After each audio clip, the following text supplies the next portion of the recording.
নমস্কাৰ সকলোকে স্বাগতম জনাইছোঁ মই সমীৰণ বৰঠাকুৰে শেহতীয়াভাৱে মধ্য গুৱাহাটীৰ ডিচিপি সম্ভাৱী মিশ্ৰ তেখেতৰ কথা এই মুহূৰ্তত উল্লেখ কৰিব বিচাৰিছোঁ শেহতীয়াভাৱে যোৱা শনিবাৰৰ দিনটোত বিশেষ এক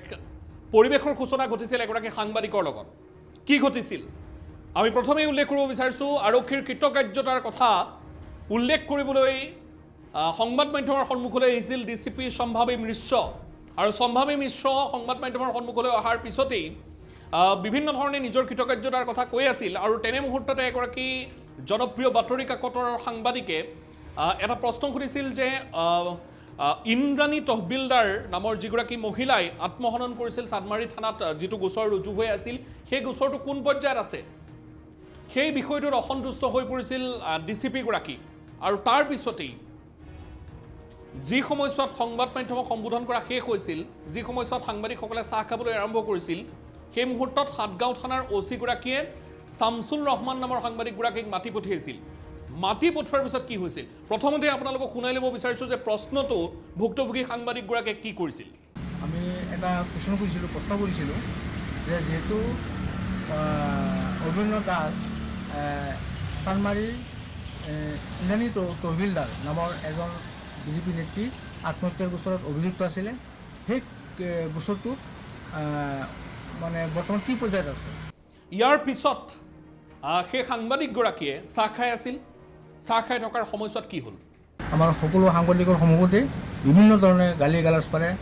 বগৱাজ কুৱেশ্যন কৰা বুলি কৈ যে আপুনি প্ৰেছমিটটো বেয়া কৰিব আহিছে এনেদৰে গালি চালি কৰাৰ পিছত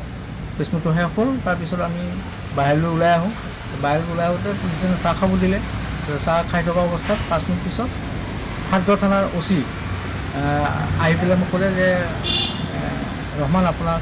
ডিচিপি মেমে মাতি আছে কোঠাটোলৈ যিটো মুহূৰ্তত মাতি পঠিয়াইছিল সেই মাতি পঠিওৱাৰ মুহূৰ্তত আন এটা পৰিৱেশ আৰু সংবাদ মাধ্যমক সম্বোধন কৰি থকা সেই মুহূৰ্তকণ বেয়া কৰাৰ উদ্দেশ্য আছিল বুলিও আচলতে এক প্ৰকাৰ ধমক দিছিল শুনকচোন তেওঁৰ মুখেৰে গোটেই কথাখিনি মই লগলৈ গ'লোঁ ৰুমত সোমাই গৈ মই তেওঁৰ সন্মুখত চকীত বহিব বিচাৰিছিলোঁ তেওঁ কৈছে ব্লাডি ক্ৰিমিনেল তাতে ৱৰ্ল্ডকাপত থিয় হৈ থাক তাৰপিছত তেওঁৰ কথা শুনি মইতো অবাক হ'লোঁ মোক ৱৰ্ল্ডকাপত থিয় হৈ থাকিব দিছিল লগতে মোৰ মোবাইল ফোন দুটাও কাঢ়ি নিয়ে তেওঁ সেইটো আমাৰ কথা তেওঁ কোনো কাৰণতে শুনিব নিবিচাৰে তেওঁ খালী কয় মই এজন IAS অফিচাৰ মই APSC পাছ কৰা মানুহ দুবাৰকৈ পাছ কৰা মানুহ গতিকে মোৰ লগত এনেকুৱা অফিচাৰৰ লগত কথা পাতিবলৈ অলপ চিন্তা কৰিব লাগে খালী কুৱেশ্যন কৰিলে নহয় হেন ক'লে তাৰপিছত আমি আৰু বিশেষ যিহেতু ক'ব নোৱাৰিলোঁ আমাৰ সতীৰ্থসকল নাই আমাক অপৰাধী হিচাপে তেনেকৈ থিয় কৰাই ৰাখিছে তো সেই মুহূৰ্তত আৰু আমি বিশেষ একো নামাতিলোঁ এগৰাকী মহিলা আৰক্ষীকে আমি কাৰণ আমাক কোনোবাই সন্মান কৰিলেও আমি অন্ততঃ সন্মান দিবলৈ আমি জানো এতিয়া কথা হ'ল সম্ভাৱী মিশ্ৰ এগৰাকী আৰক্ষী বিষয়া মধ্য গুৱাহাটীৰ দৰে এটা গুৰুত্বপূৰ্ণ এলেকাৰ ডিচিপি তেখেতৰ অৰ্হতা দক্ষতা যথেষ্ট আছে কিন্তু সংবাদ মাধ্যমৰ প্ৰতি কৰা আচৰণ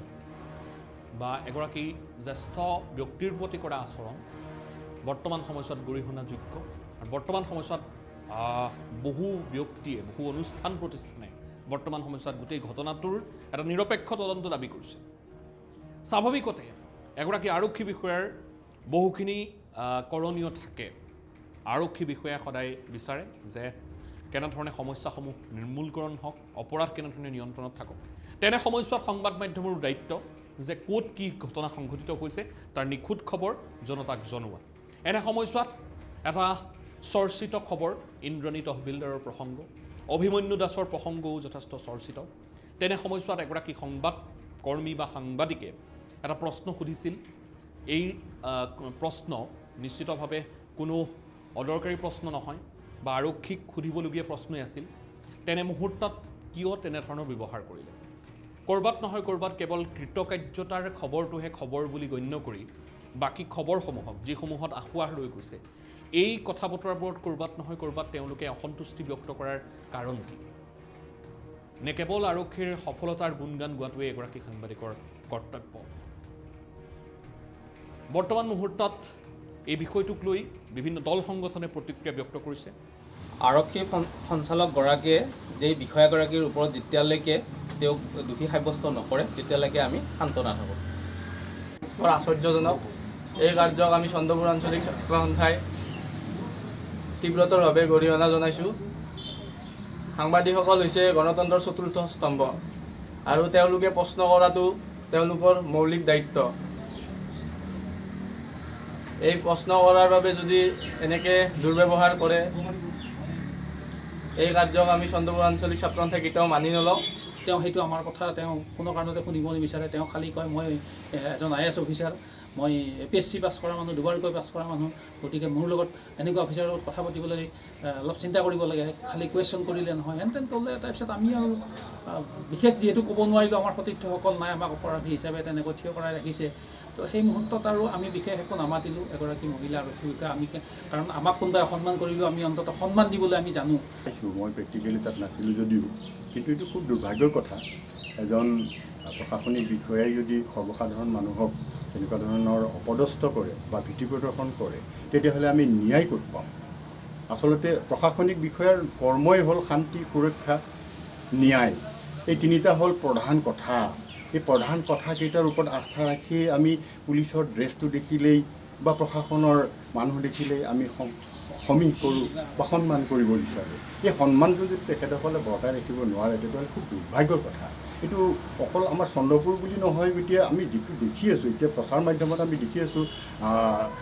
প্ৰায় তাৰমানে প্ৰশাসনিক বিষয়াবিলাকে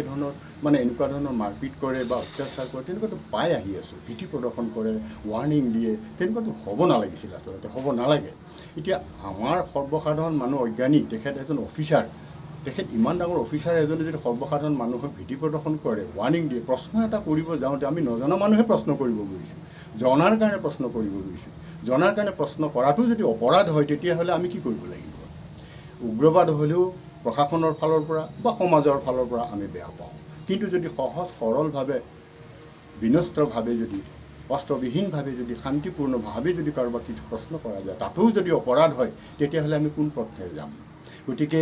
আমি খুব দুখিত হৈছোঁ, লজ্জিত হৈছোঁ। আৰু তাতে হৈছে আমাৰ চন্দ্ৰপুৰত। আগতে এনেকুৱা ধৰণৰ কিন্তু আমাৰ প্ৰাগজ্যোতিষপুৰ থানাতে হওক, চন্দ্ৰপুৰত হওক, এনেকুৱা ধৰণৰ আমি দেখা নাই। গতিকে আমি ইয়াক ধিক্কাৰ দিছোঁ। ট্ৰাইবেল সংঘৰ ফালৰ পৰা বিশেষকৈ আমি এইটো ধিক্কাৰ দিছোঁ। আমি সৰ্বসাধাৰণ মানুহ, বিশেষকৈ আমি পিছপৰা অঞ্চল, অসমখনেই পিছপৰা, সকলোৱে অনুন্নত জাতি আৰু জনজাতিৰ কাৰণে সকলোৱে মৰ্যাদা বিচাৰি আছে। এইকাৰণে গোটেইখন পৰ্বত, পাহাৰ আৰু ঘন বনেৰে আমাৰ অসমখন পৰিপূৰ্ণ হৈ আছে। এতিয়াও আমি যদিও উচ্চ বংশৰ উপাধিটোহে লৈছোঁ, কিন্তু আমাৰ অঞ্চলটো বেকৱাৰ্ডেই, অসমখনেই বেকৱাৰ্ড। এই ক্ষেত্ৰত আমাক আচলতে তেখেতসকলে উচ্চ শিক্ষিত ব্যক্তিসকলে, উচ্চ প্ৰশাসনিক ব্যক্তিসকলে আমাক শান্তি দিব লাগে, ন্যায় দিব লাগে, সুৰক্ষা দিব লাগে। এই ক্ষেত্ৰত যদি আমাক ভীতি প্ৰদৰ্শন কৰে, তেতিয়াহ'লে খুব লজ্জাৰ কথা হৈছে। যদি ভাল প্ৰশ্নৰ উত্তৰ দিব নোৱাৰে, তাৰমানে কি বুজা যায়? তেখেতৰ ওচৰত প্ৰশ্নৰ উত্তৰ